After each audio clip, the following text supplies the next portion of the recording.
Subscribe करिए हमारे channel target UP TET CTET को और बेल आइकन को दबाइए।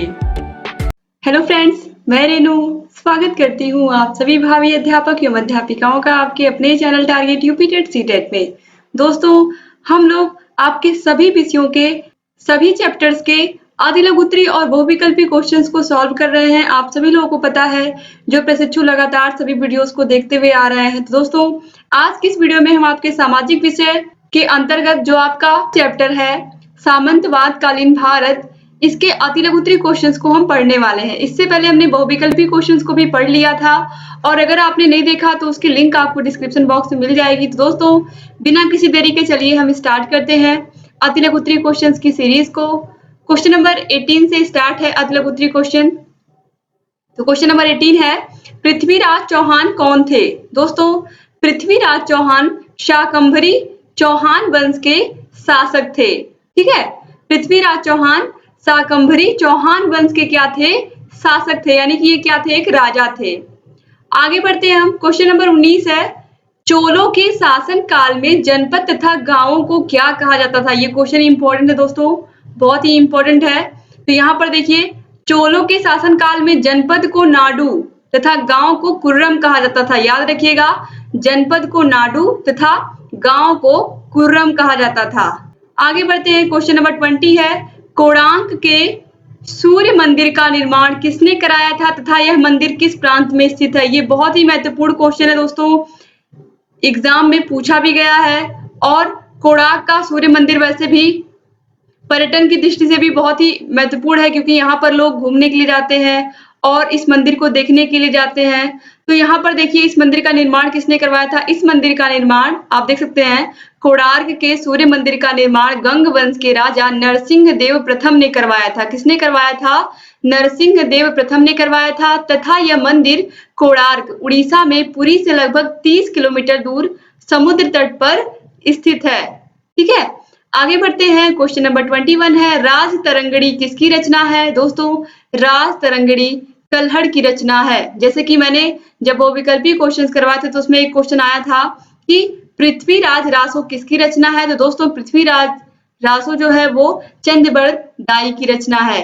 तो ये आप याद रखिएगा कि रचनाएं पूछी जाती हैं एग्जाम में। क्वेश्चन नंबर 22 है, खजुराहो के मंदिरों का निर्माण किसने करवाया था? दोस्तों, खजुराहो के मंदिरों का निर्माण चंदेल शासकों ने करवाया था। क्वेश्चन नंबर 23 है, एलोरा के कैलाश मंदिर का निर्माण किस वंश के शासकों ने करवाया था? दोस्तों, एलोरा के कैलाश मंदिर का निर्माण राष्ट्रकूट वंश के शासकों ने करवाया था। क्वेश्चन नंबर 24 है, खजुराहो क्यों प्रसिद्ध है? दोस्तों, खजुराहो में विभिन्न प्रकार की भव्य एवं कलात्मक मंदिरों का निर्माण हुआ, जो अपनी सजीवता एवं कलात्मकता के लिए प्रसिद्ध थी। क्वेश्चन नंबर 25 है, पृथ्वीराज रासो किसकी रचना है? अभी मैंने ऊपर आपको बताया भी, अब देखिए यहाँ पर वो क्वेश्चन भी आ गया। पृथ्वीराज रासो चंद्रबरदाई की रचना है। क्वेश्चन नंबर 26 है, गीत गोविंद किसकी रचना है? दोस्तों, गीत गोविंद जयदेव की रचना है। तो ये तीनों ही रचनाएं आप याद रखिएगा, पृथ्वीराज रासो, गीत गोविंद, इसके अलावा अभी आपने ऊपर देखा राज तरंगिणी। तो ये तीनों रचनाएं और इनके लेखक अच्छे से दिमाग में बैठा लीजिए दोस्तों, क्योंकि इससे एग्जाम में क्वेश्चन निश्चित रूप से ये क्वेश्चंस आपको एग्जाम में देखने को जरूर मिलेंगे, तो आप इनको अच्छे से तैयार कर लीजिए। क्वेश्चन नंबर 27 है, खजुराहो मंदिर का निर्माण किस वंश के राजाओं ने करवाया था? दोस्तों, खजुराहो मंदिर का निर्माण चंदेल राजाओं ने करवाया था। क्वेश्चन नंबर 28 है, सप्त पैगोडा का अर्थ स्पष्ट कीजिए। दोस्तों, पैगोडा शब्द का अर्थ है स्तूप, अर्थात भगवान बुद्ध के स्तूपों पर निर्मित 7 स्तंभाकृति को क्या कहते हैं? हम सप्त पैगोडा कहते हैं। क्वेश्चन नंबर 29 है, कांची के कैलाशनाथ मंदिर का निर्माण किसने करवाया था? दोस्तों, कांची के कैलाशनाथ मंदिर का निर्माण नरसिंह वर्मन द्वितीय ने करवाया था। इसके बाद क्वेश्चन नंबर 30 है, पल्लव वंश के प्रमुख शासकों के नाम लिखिए। तो चलिए हम देखते हैं। यहाँ पर देखिए, प्रमुख शासक कौन कौन से हैं? महेंद्र वर्मन, नरसिंह वर्मन प्रथम, महेंद्र वर्मन द्वितीय, परमेश्वर वर्मन प्रथम, नरसिंह वर्मन द्वितीय, दंति वर्मन आदि इस वंश के प्रसिद्ध शासक थे।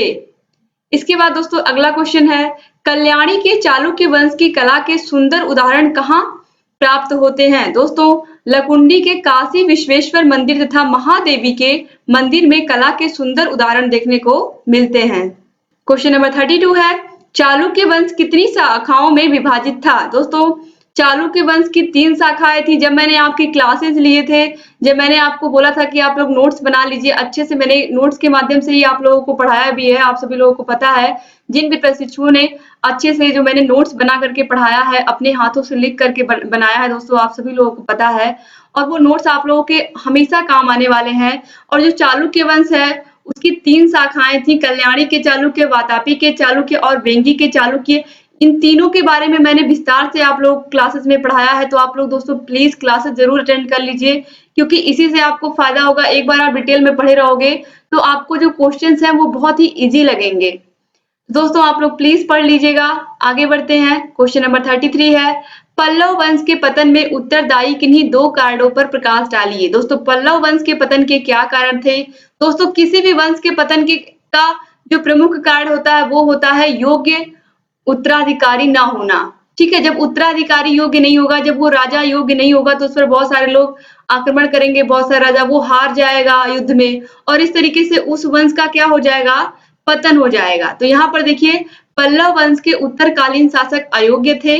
उत्तरकालीन शासकों ने जन विरोधी नीतियों को अपनाया। जब आप जन विरोधी नीतियों को अपनाओगे तो आपके राज्य की प्रजा आपके ही खिलाफ हो जाएगी। तो कहीं ना कहीं ये प्रमुख कारण थे पल्लव वंश के पतन के। क्वेश्चन नंबर 34 है, दक्षिण भारत में राज्य करने वाले प्रमुख वंशों के नाम लिखिए। दोस्तों दक्षिण भारत में राज करने वाले प्रमुख वंश हैं चालुक्य वंश, पल्लव वंश, चोल वंश और राष्ट्रकूट वंश। इन सभी के बारे में मैंने विस्तार से आप लोगों को पढ़ाया है क्लासेस में। आपको डिस्क्रिप्शन बॉक्स में लिंक मिल जाएगी, सभी विषयों को आप पढ़ सकते हैं दोस्तों अच्छे से। क्वेश्चन नंबर 35 है, चंदेलों के 2 प्रसिद्ध नगरों के नाम बताइए। चंदेलों के 2 प्रसिद्ध नगर हैं खजुराहो और अजयगढ़। इसके बाद है क्वेश्चन नंबर 36, राजपूत काल के 4 प्रमुख कवियों के नाम बताइए। दोस्तों राजपूत काल के 4 प्रमुख कवि हैं धनंजय, चंद्रवरदायी, मुंज और पद्मगुप्त। इसके बाद क्वेश्चन नंबर 37 है, सल्तनत काल में राज्य का सर्वोच्च अधिकारी या पदाधिकारी कौन होता था? सल्तनत काल में राज्य का सर्वोच्च पदाधिकारी सुल्तान या शासक होता था। ठीक है, यहाँ पर कहने का मतलब है कि सल्तनत काल में जो सर्वोच्च अधिकारी पदाधिकारी होता था वो राजा ही होता था, क्योंकि जब राजा और प्रजा की तरीके से सिस्टम चलता है तो उसमें राजा ही सब कुछ होता है, वही सभी सेनाओं का सेनाधिकारी होता है।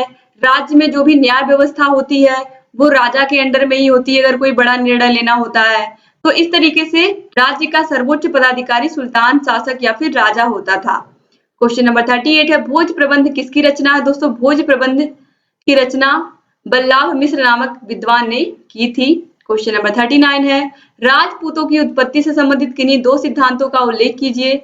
दोस्तों राजपूतों की उत्पत्ति से संबंधित 2 सिद्धांत, एक सिद्धांत तो मैंने आपको बताया था अग्निकुंड से उत्पत्ति का सिद्धांत, बहुत ही अच्छे से मैंने आपको वो विकल्पी क्वेश्चन जब पढ़ाए थे तो बताया था। इसके अलावा यहाँ पर देखिए, प्राचीन क्षत्रिय सिद्धांत या देशी उत्पत्ति का सिद्धांत है एक, और दूसरा अग्निकुंड की उत्पत्ति का सिद्धांत, ये तो मैंने अच्छे से बताया था, अभी मैंने आपको बताया। तो इस तरीके से ये दोनों जो सिद्धांत हैं राजपूतों की उत्पत्ति के, यही 2 सिद्धांत बहुत ही महत्वपूर्ण है, आप इनको याद रखिएगा। इसके बाद क्वेश्चन नंबर 40 है, भोज किस वंश के राजा थे? दोस्तों भोज गुर्जर प्रतिहार वंश के राजा थे। दोस्तों अगर आपको वीडियोस अच्छी लगती हैं तो प्लीज वीडियो को लाइक कर दिया करिए, और आपके जितने भी फ्रेंड्स हैं, आपके कॉलेज का ग्रुप, तो वहां पर जरूर इस वीडियो को शेयर कर दिया करिए, क्योंकि इस वीडियो की जरूरत आप लोगों को बहुत ज्यादा है। आप लोग जितने अच्छे से पढ़ोगे आपका सेकेंड सेमेस्टर उतना अच्छे से तैयार होगा। और अगर अभी तक आपने चैनल को सब्सक्राइब नहीं किया तो प्लीज दोस्तों तुरंत हमारे channel target UP TET CTET को आप सब्सक्राइब कर लीजिए, और बगल में घंटी का निशान बना होगा उसको जरूर प्रेस कर लीजिए, क्योंकि घंटी का निशान अगर आप नहीं प्रेस करोगे तो कोई भी वीडियो हम बनाएंगे उसका नोटिफिकेशन आपके मोबाइल पर नहीं जा पाएगा। तो बहुत जरूरी है कि आप लोग घंटी का निशान जरूर प्रेस कर दीजिए।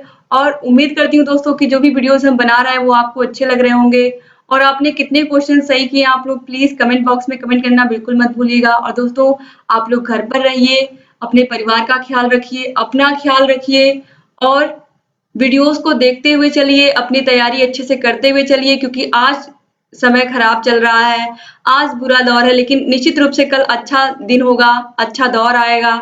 तो आप लोगों को अपनी मेहनत बरकरार रखनी है, आज नहीं तो कल एग्जाम निश्चित रूप से होंगे, बस आपको अपनी तैयारी बिल्कुल मजबूत रखनी है। ठीक है, तो चलिए अब लास्ट क्वेश्चन भी पढ़ लेते हैं।